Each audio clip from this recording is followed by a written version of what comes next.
As he was discussing with the man, a certain something about the fish arrested his attention. There was a peculiar look in its eyes that seemed full of pathos and entreaty. Its gaze was concentrated upon him, so human-like and with such intensity that he instinctively felt it was pleading with him to do something to deliver it from a great disaster. This made him look at it more carefully, and to his astonishment, the liquid eyes of the fish were still fixed upon him with a passionate regard that made him quiver with excitement. "Fisherman," he said, "I want to buy this fish, and here is the price that you ask for it. I have but one stipulation to make, and that is that you take it to the river from which you caught it, and set it free to swim away wherever it pleases.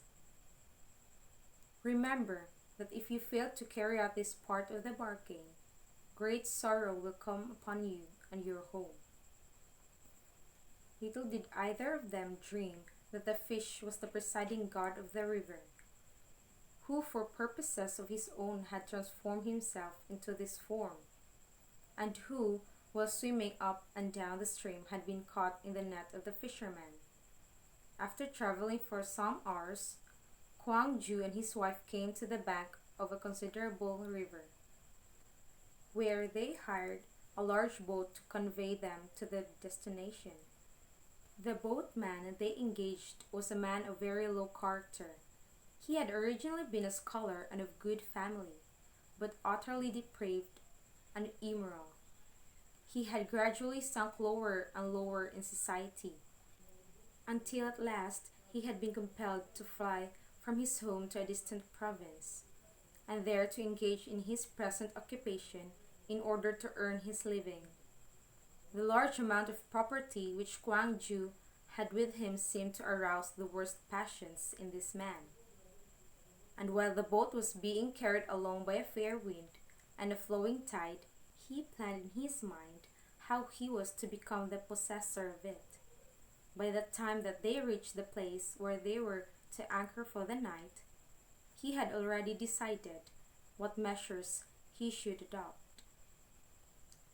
A little after midnight, accordingly, he crept stealthily towards the place where Kwang-Jui was sleeping, stabbed him to the heart, and threw his body into the fast-flowing river.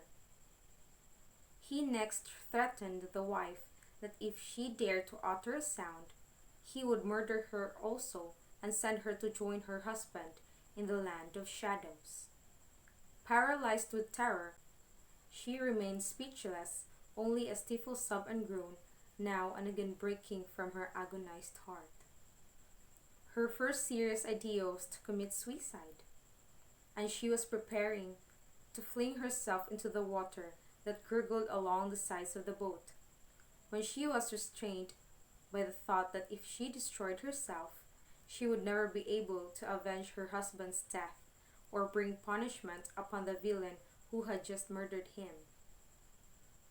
It was not mere robbery, however, that was in the mind of the man who had committed this great crime. He had bigger ideas than that. He had noticed that in personal appearance he very much resembled his victim. So he determined to carry out the daring project of passing himself off as Kwang-Jui, the mandarin whom the emperor had dispatched to take up the appointment of prefect. Having threatened the widow that instant death would be her portion if she breathed a word to anyone about the true state of the case, and having arrayed himself in the official robes of the man whom he had stabbed to death, the boatman appeared at the yamen, where he presented the imperial credentials and was duly installed in his office. It never entered his mind that it was not cowardice which kept the widow silent, but the stern resolve of a brave and high-minded woman that she would do her part to see that vengeance should in time fall upon the man who had robbed her of a husband whom she looked upon as a direct gift of heaven. Now, immediately after the body of Kwang-Jui had been cast into the water, the customary patrol sent by the god of the river to see that order was kept within his dominions came upon it and conveyed it with all speed into the presence of God himself. The latter looked at it intently for a moment, and then exclaimed in great excitement, "Why, this is the very person who only yesterday saved my life, when I was in danger of being delivered over to a cruel death. I shall now be able to show my gratitude by using all the power I possess to serve his interests.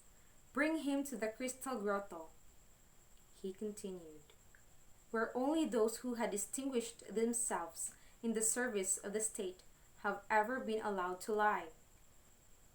This man has claim upon me such as no one before him ever possessed.